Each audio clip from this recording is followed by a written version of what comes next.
6 სენატორისა და კონგრესმენის ხელმოწერილი ორპარტიული დოკუმენტი უკვე მარკო რუბიოს ხელშია. გავლენიანი კონგრესმენები სახელმწიფო მდივანისგან დაუყოვნებლივ რეაგირებას ითხოვენ. ქვეყანა ახალ დიპლომატიურ სკანდალში სუსის შეფმა გახვია.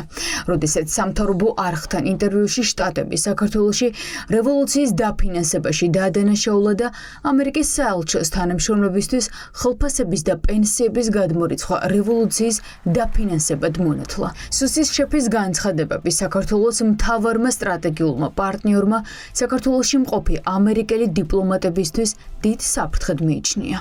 1 ოქტომბერს მედიაში გავრცელდა ინფორმაცია, რომ საქართველოს სახელმწიფო უსაფრთხოების სამსახურის ხელმძღვანელმა მამუკა მდინარაძემ ამერიკის შეერთებული შტატების მთავრობა რევოლუციის წაქეზებაში დაადანაშაულა საგარეო სამსახურის თანამშრომლებისთვის ანაზღაურების გადახდით. ეს სინამდვილეში იყო სამსახურიდან გათავისუფლების პენსიის ანაზღაურება, რაც საქართველოს კანონმდებლობით გათვალისწინებული იყო. მის კომენტარებს ქართული ოცნების პოლიტიკოსებიც იზიარებენ. ეს არასწორი დახასიათება საგარეო სამსახურის თანამშრომლებს საფრთხეში აკრებს. მოგიწოდებთ დაგმოთ ეს თავდასხმები და უზრუნველყოთ, რომ სახელმწიფო დეპარტამენტმა ძლიერად უპასუხოს ამერიკის შეერთებული შტატების სახელით მომუშავე პერსონალის მიზანში ამოღებას, სადაც არ უნდა მოხდეს ეს. ამ ერთი წერილით ცნობილი ხდება, რომ შტატების მიერ საქართველოსთან შეჩერებული სტრატეგიული პარტნიორობა მამუკა მდინარაძემ უფრო დიდ ჩიხში შეიყვანა. მდინარაძის განცხადებების გამო განმარტებები მოსთხოვეს ამერიკაში საქართველოს ელჩ თამარ ტალიაშვილს.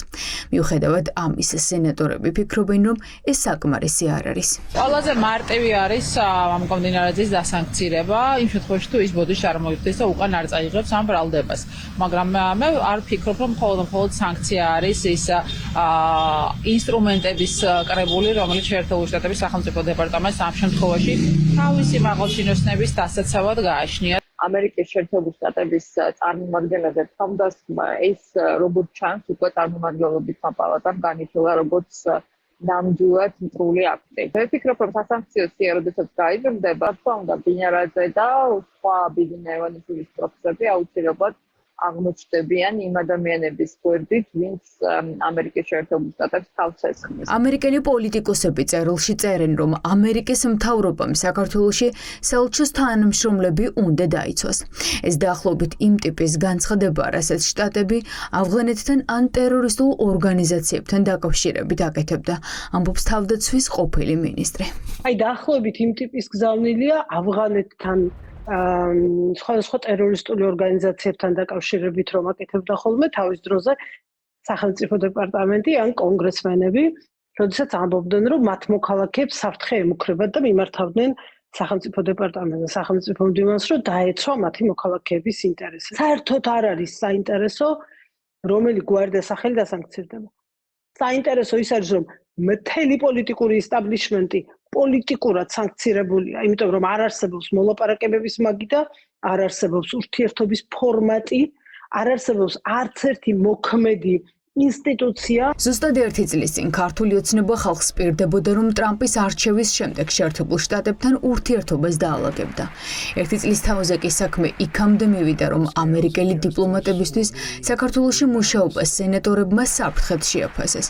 ქართული ოცნება, რომელმაც ქვეყანას საგარეო ასპარეზზე უმძიმესი კრიზისი დაუყენა, ისევ ყველაფერს სხვას აბრალებს. ჩვენ გვინდა ჯანსაღი ურთიერთობები, გვინდა მეგობრობა, გვინდა სტრატეგიული პარტნიორობა და ეს უნდა იყოს ორმხრივი და არა ისე რომ აი ჩვენ კი მეგობრები ვართ, მაგრამ აქ ძალადობრივ ჯგუფებს დავაფინანსებთ, დავახალისებთ, ასე არ გამ. ახლა ჯერი ამერიკის სახელმწიფო დეპარტამენტზეა. სენატორების მიმართვის საფუძველზე სწორედ მან უნდა იმოქმედოს.